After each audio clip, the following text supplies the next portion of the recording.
Welcome to the deep dive. I'm your host, and today, well, we're diving into something really important, kind of a special Gout Gourmet edition. Our goal, turning all that dietary confusion into hopefully some real culinary clarity. We're tackling a topic that causes so much confusion and anxiety and honestly unnecessary pain for so many of you.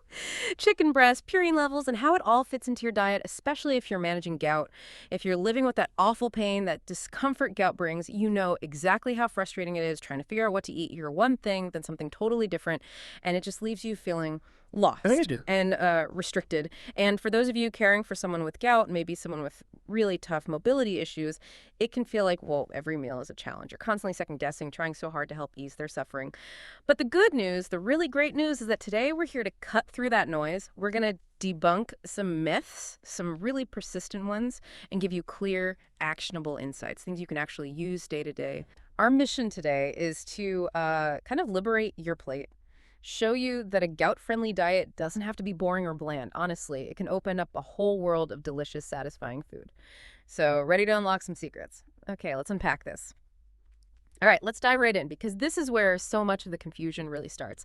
Many of us, so many, have heard that blanket statement. Got gout?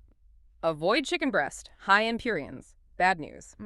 It sounds so final, doesn't it? Like it's set in stone. And this misinformation, it's just led to so much unnecessary restriction and frankly a lot of stress for people already dealing with a painful condition. Mm. You might feel like your protein choices are super limited, right? Like you have to give up enjoyment just to avoid a flare-up. But here's where it gets really interesting because that common idea about chicken breast, it might be completely off base. That's exactly right. And what's truly fascinating here, and honestly quite liberating for many, is that the actual science, the comprehensive research that informs current medical advice, it paints a very different picture. The truth, the straightforward truth, is that skinless chicken breast actually contains only moderate levels of purines, not high levels, like so many people believe. And this isn't just splitting hairs, it's a crucial distinction for anyone managing gout or for caregivers planning those meals day in, day out. It can bring huge relief and really broaden your dietary options. Make meals enjoyable again, not just safe. Okay, so let's look at the numbers because they really make the point clear. Skinless chicken breast typically has between, say, 55 to 73 milligrams of purines per 100 grams. Now, 55 to 73 milligrams, how does that compare? Well, let's contrast it with foods that are definitely undeniably high in purines, the ones everyone agrees you should limit. Think organ meats, liver, kidneys. Those are packed with purines. We're talking a massive 460 to 554 milligrams per 100 grams. Wow, 460 to 554 compared to 55 to 73. That's a huge difference, almost 10 times. Exactly. It's a stark contrast. When you see that, it immediately puts skinless chicken breast firmly in the moderate category. It's nowhere near that high purine danger zone. Just understanding that one fact can ease so much worry and really open up meal planning. That really is a revelation. So it makes you wonder if the science is that clear, why has this myth about chicken breast being high purine stuck around for so long? It feels like, dietary folklore. That's a great question. And it really shows how easily misinformation, especially about health, can just become accepted wisdom, almost without question. Part of it probably comes from older dietary advice that was much less specific, maybe just lumping all meats together as high purine without looking at different cuts, or, importantly, how they were prepared. And, there was maybe a tendency to oversimplify. Blanket statements are easier to remember, even if they're not totally accurate. Plus, sometimes fear-based messages stick. Avoiding something completely feels safer than understanding moderation, right? But as our understanding of purine metabolism and food science has improved, we can be much more precise now, which allows for smarter, less restrictive diets. So realizing you might have more choices than you thought, that really changes the game for what's on your plate. That context really helps. Okay, so skinless chicken breast is moderate, but there's still confusion about chicken generally. You mentioned a simple detail makes a world of difference, something often overlooked, and you said it's all about the skin. That sounds like a key aha moment. You've absolutely hit on the critical distinction there. It's all about the skin. The purine content varies significantly, truly significantly, between chicken breast with the skin on and chicken breast with the skin removed. Let's look at those numbers again because they tell a really clear story.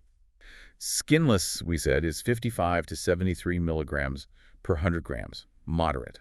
But chicken breast with the skin, That can range anywhere from 73 milligrams right up to 175 milligrams per 100 grams. 175. So leaving the skin on can potentially push it from the low end of moderate right up towards the high end, maybe even tipping into what some would consider high. Precisely. That is not a small variation. Depending on how much skin is there and consumed, it can dramatically change the purine load of that meal. Okay, so why the skin specifically?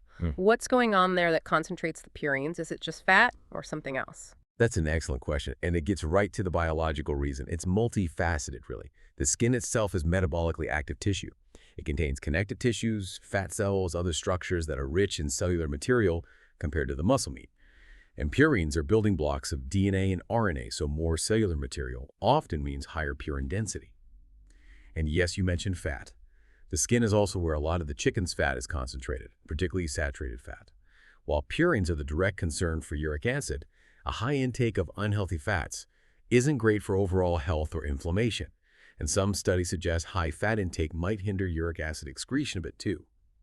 So removing the skin tackles both a higher purine concentration and excess fat. It's kind of a double win for gout management, which leads us to this incredibly simple but really powerful actionable tip. Always remove the skin from your chicken breast before you cook it. This one change can cut the purine intake from that chicken by a significant amount, sometimes up to 30%. Think about what that means for meal prep. Especially if cooking is difficult due to mobility issues, or if you're a caregiver looking for easy wins. It's a straightforward step. No fancy techniques, no special ingredients. Just remove the skin. It lets you manage the diet effectively without sacrificing taste or convenience. It makes chicken a much safer, more accessible option. That is empowering. Knowing something so simple makes such a big difference is fantastic. Okay, we've cracked the skin secret. Skinless chicken breast is moderate. Now let's put it in an even broader context. How does it really stack up against other common proteins you might be considering or maybe even avoiding? This isn't just about chicken anymore, right? It's about understanding the whole purine landscape to make informed choices everywhere. Absolutely. To really see where skinless chicken breast fits, looking at the standard purine classification system is super helpful. Major medical institutions use this. It's based on solid research. It gives you a reliable map. It categorizes foods by their purine content per 100 grams. So it makes comparing things easy.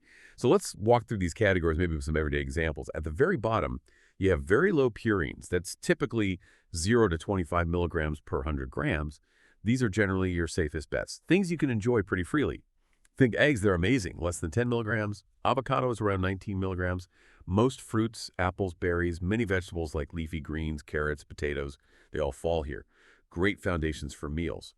Moving up slightly, you get the low purines category. This is 25 to 50 milligrams per 100 grams. A good example here is tofu, generally under 50 milligrams. Lentils, most dairy-like milk and yogurt fit in here too. Good nutrition, low purine load. Then we get to the moderate purines category. This is the big one for our discussion, ranging from 50 to 150 milligrams per 100 grams. And this precisely is where skinless chicken breast sits comfortably, right at the lower end, remember, 55 to 73 milligrams. But look what else is here. Lots of other common lean proteins. Lean beef, for instance, is typically 110 to 133 milligrams. Lean pork, maybe 140 to 166 milligrams. So beef and pork are also moderate, just a bit higher up in the range than chicken breast. Exactly. They're all in that same moderate bucket. Certain fish, like cod or flounder, are often in this range too. It shows skinless chicken breast isn't some risky outlier. It's a standard, moderate purine protein like many others people eat safely in moderation. Then you have high purines, which is 150 to 400 milligrams per 100 grams. This is where you need more caution, stricter limits for gout. Some fish fall here. Sardines, anchovies are classic examples. Even tuna can sometimes push into this range. Dried beans can also be up here. These aren't necessarily forbidden for everyone, but definitely need careful portion control if you're managing gout. And finally, the top tier. Very high purines, over 400 milligrams per 100 grams. This is the real red zone. This is where those organ meats live. Liver, kidneys, sweetbreads, hitting those 460 to 554 milligram numbers we mentioned. Some game meats, meat extracts too. These are the ones almost universally advised to avoid completely because they can really spike uric acid levels quickly. That overview paints such a clear picture. Skinless chicken breast is definitely not the villain, sitting there comfortably in the moderate zone. So, knowing this wider landscape, what does it mean for someone planning meals day to day? Does it really offer more flexibility? Absolutely, it does. When you see the whole spectrum, it's undeniable. The myth about chicken breast being high purine just doesn't hold up to the data. It fits right in that moderate group with many other common lean proteins. Connecting this to the bigger picture for you, it means more variety, less restriction. which is huge, not just for managing uric acid, but for your mental well-being too. Enjoying food is important. It empowers you to make choices that are both safe and delicious. It changes the whole gout diet narrative from punishment to informed management. Okay, that landscape view is incredibly useful. So we know the right cut skinless breast, we know where it fits, but you mentioned how you prepare it also matters a lot. This sounds like where the gout gourmet idea really comes into play, turning safe ingredients into something genuinely delicious, not just boiled and bland. You mentioned some kitchen hacks. I'm intrigued. You're absolutely spot on. How you cook it is a vital piece of the puzzle, often overlooked, but it can make a real difference. It's not just what you eat, but how you cook it. And yeah, there's some simple things you can do. Here's a surprising one many people don't know. Research suggests just rinsing chicken underwater before cooking can reduce purine content by around 20%. 20% just from rinsing. How does that work? It's basic chemistry, actually. Purines are water-soluble compounds, so a good rinse has literally washed some of them away before you even start cooking. Simple, easy, but effective. Beyond rinsing, the cooking method itself is key. We definitely recommend methods that manage purines well, but also deliver great flavor. Let's talk options. Grilling without skin is fantastic. Fat drips away, you avoid the skin's purines. Think juicy grilled chicken breast, maybe marinated in lemon and herbs. Delicious, right? And lean. Baking or roasting are also excellent. Dry heat methods. You can season it beautifully. Paprika, garlic, onion powder. Bake it with low purine veggies like peppers, zucchini, tomatoes for a whole meal in one pan. Flavorful, colorful, easy. Poaching or steaming are very gentle. Cooking in liquid helps leach out some purines. Poached chicken, cooled and shredded, makes amazing chicken salad. Maybe use Greek yogurt instead of mayo. Or steamed chicken with a light lemon dill sauce. Elegant, not bland at all. And light sautéing with minimal oil works too. Skin off, of course. Quick sauté gives a nice crust. Perfect for a chicken and veggie stir-fry. With loads of broccoli, snap peas, maybe a light ginger soy sauce. Those all sound genuinely appealing. So cooking methods aren't about restriction, they're about smart choices that still taste great. What about methods to avoid? Yes, definitely some methods to avoid because they can undo your good work. Deep frying is a big one. It massively increases the fat content, sometimes by 50%. High intake of unhealthy fats isn't ideal for gout management. It can contribute to weight gain, inflammation, and maybe hinder uric acid excretion. And obviously, cooking with the skin intact. We've hammered this point, but it bears repeating. It just adds back the purines and fat you want to avoid. Lastly, be wary of heavy sauces high in purines or fructose. You could cook the chicken perfectly, then ruin it with a sauce made from meat extracts or loaded with high fructose corn syrup. Fructose itself can actually increase uric acid production, so read labels. But look the recommended methods: grilling, baking, poaching, light sautéing. They allow for so much variety and flavor. Herb-crusted baked chicken, vibrant stir-fries, elegant poached chicken salads. It completely busts the myth that a gout diet has to be boring. Delicious, satisfying meals are totally possible. It brings back the joy of eating. That's incredibly helpful, really practical advice. Knowing not just what, but how makes such a difference. Okay, so chicken breast is viable. We know how to cook it right. What about quantity? What do the medical experts, the big organizations, say about how much is okay per day? This feels crucial for actually managing gout effectively, not just winging it. Right, this is where we translate all that science into practical daily guidelines. Leading medical groups, like the American College of Rheumatology, generally recommend that people with gout can safely consume about 4 to 6 ounces. That's roughly 113 to 170 grams of moderate purine proteins daily. This isn't meant to be overly restrictive. It's a sensible guideline for getting enough protein without overloading on purines. So what does that mean for your plate? Practically speaking, it means about 1 standard-sized chicken breast serving, prepared properly skinless, grilled, baked, poached, can usually fit safely within that daily total protein allowance. 1 standard serving a day sounds reasonable. Yes, and it allows for balanced meals. Imagine that grilled chicken breast next to a big salad with avocado or baked chicken with quinoa and roasted vegetables. Satisfying, nutritious. But remember, that 4 to 6 ounce recommendation is for your total daily intake of animal protein. So if you have chicken, you need to account for any other fish, beef, or pork you might eat that day. Always choose lean cuts, skinless poultry, and crucially, pair those proteins with lots of low purine vegetables and whole grains. These plant foods add nutrients, fiber, and help create a more alkalizing balance, which can be helpful. And while we're on daily habits, we absolutely have to talk about hydration. We cannot overstate this. Drinking enough water is so simple, but so powerful for gout. Aim for 8 to 12 glasses of plain water daily, maybe more if it's hot or you're active. Water helps your kidneys flush out uric acid. Think of it as rinsing your system from the inside. It's fundamental. Now, something really important to understand, something that causes a lot of frustration. It's about the limits of diet alone. Even the absolute strictest, most perfect gout diet typically only lowers uric acid levels by about 1.0 to 2.0 milligrams per deciliter. That's it. Only 1 to 2 milling GDL. That doesn't sound like much if your levels are high. Exactly. If someone's target is below 6.0 milli-GDL to prevent flares, and they're starting at 8.0 or 9.0, diet alone usually isn't going to get them there. For most people with established gout, especially with frequent flares, that reduction is simply not enough. This is why medication to lower uric acid is often essential. Diet plays a vital supporting role managing daily intake, overall health, but it's rarely the whole solution for chronic gout. It's not a failure if diet isn't enough, it's biology. That distinction is huge. It takes the pressure off feeling like you have to achieve perfect control through food alone. How does knowing this help someone talk to their doctor? It empowers you enormously. You can have a much more realistic conversation. Instead of feeling guilty if your diet hasn't fixed it, you understand this is typical.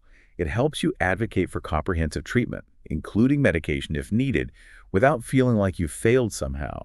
It shifts the focus from dietary perfectionism to understanding how diet supports the overall medical strategy, where medication might be doing the main work of lowering uric acid. It fosters that team approach with your doctor. Okay, we've covered a ton. Purine levels, skin, cooking, portions, the vital role of meds. But for those really wanting to fine-tune things, you mentioned there are a few more nuances, some lingering myths to bust. Let's dive a bit deeper. Indeed. For those really looking to optimize, there are a couple more interesting points. One emerging area is the difference between fast-growing versus slow-growing chickens. Most chicken we buy commercially comes from broiler breeds, selected for incredibly rapid growth. They reach market weight very quickly.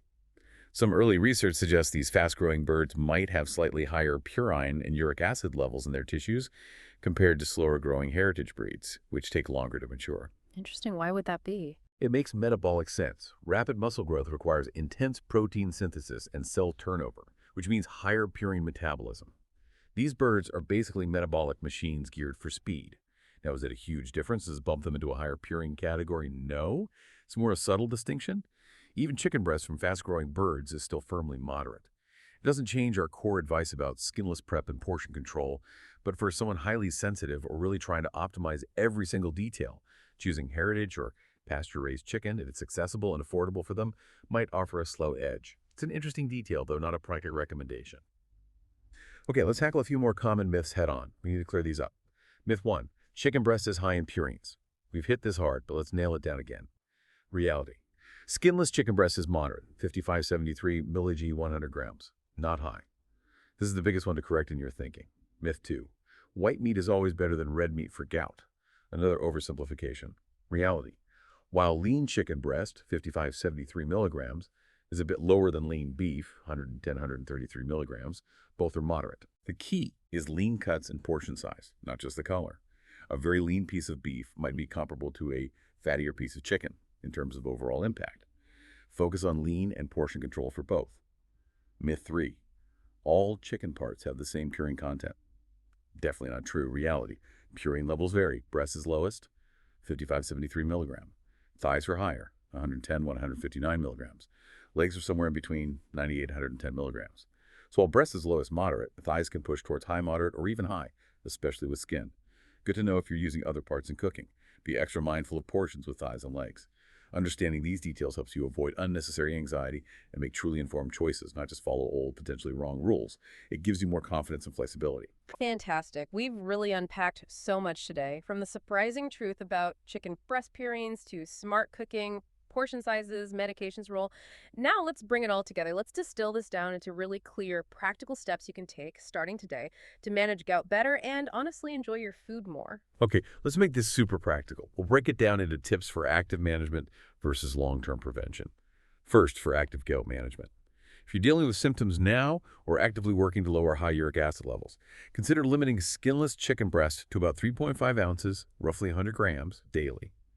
It's a bit more conservative during this active phase. Always remove the skin before cooking. Non-negotiable for keeping purines lower. Stick to those recommended cooking methods: grilling, baking, poaching, lean, effective, and still delicious. And really load up on the other side of the plate. Pair that chicken with lots of alkalizing veggies, whole grains. Think that chicken breast on a big salad with greens, maybe some berries. Balance is key. Now, for prevention. If your gout is well controlled, you're in remission, or you want to maintain healthy uric acid levels long term. Include skinless chicken breast as part of a wider healthy eating pattern, like the Mediterranean diet. That whole approach, fruits, veggies, whole grains, healthy fats, moderate lean protein is great for inflammation and overall health. Try to maintain a good balance, maybe aiming for roughly a 2.1 ratio of plant-based proteins, beans, lentils, tofu, nuts, to animal proteins overall in your diet. Emphasizing plants naturally helps keep purine intake lower and keep up the foundational lifestyle stuff. Maintain a healthy weight, stay physically active, and drink plenty of water consistently. These work together with your diet. So what's the bottom line here? It's pretty clear, actually. Chicken breast, when it's prepared properly, skinless, grilled, baked, poached, is a totally reasonable, nutritious, and valuable protein choice for most people managing gout. The absolute key is understanding it's a moderate purine food requiring portion control, not a high purine enemy requiring total avoidance. That mental shift is crucial. The overwhelming evidence supports including moderate amounts of properly prepared chicken breast and a gout-friendly diet. It's all part of a balanced approach. Smart dietary choices working alongside necessary medication and healthy lifestyle habits. This balanced strategy works much better and feels much better than overly strict diets based on outdated myths. So our final recommendation. It's one of confidence and empowerment. You can confidently include up to 3.5 to 6 ounces of skinless, well-prepared chicken breast daily as part of a balanced, mostly plant-focused diet, while always making sure your uric acid is properly managed, using medication when needed as guided by your doctor. Wow, what an incredibly clarifying and honestly uplifting deep dive. We've really sliced through the confusion today, haven't we? Giving you real, actionable tips and hopefully brought some much-needed relief, variety, and yes, actual deliciousness back to your kitchen. It feels so empowering to know you likely have more dietary freedom than you thought. That gout gourmet adventure really is possible. We truly hope this changes how you see chicken breast and manage your gout day to day.